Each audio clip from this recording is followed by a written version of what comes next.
Sa mga nagsasabi dyan, hayahay daw ang buhay sa abroad. Subukan nyo nga mag-abroad nang malaman nyo. At sa mga nagsasabi dyan na marami na daw kaming ipon. Ay, aba. Oo naman po, ang dami naming ipon po. Ipon ang sama ng loob. Dahil sa mga ugali nyo, pa-message pa kayong kumusta. Ay, nangungumusta lang pala kayo kasi gusto nyong umutang. Tapos, pag nireplyan pa kayong wala pa kaming budget, kayo pa yung galit. Tapos, sasabihan niyo pa kami na masama yung ugali namin. Yumayabang na, porket nag-abroad. Diyos ko, Mio, nasaan ang hustisya? Intindihin niyo naman sana kami.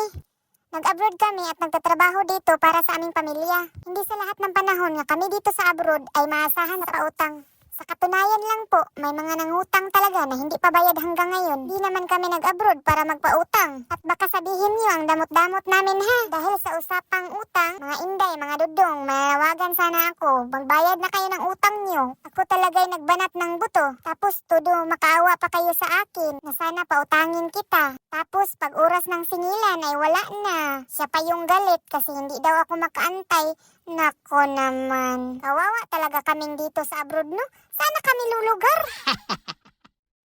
Peace po, peace. Love lang tayo dito. Nag-ano lang talaga ako ba? Nasama yung loob ko ba? Kasi nga, nung naningil ako sa nag-utang sa akin, inaway ako. Sino bang di mainis nun? Actually, dito ako magpo-focus sa aking video, no? I-flex ko lang talaga yung mga bayaning mga OFW dyan. Lalong-lalo na tong tatlong ito. Pagword na yan pero hindi lang halata. I-flex ko lang talaga tong gawa namin.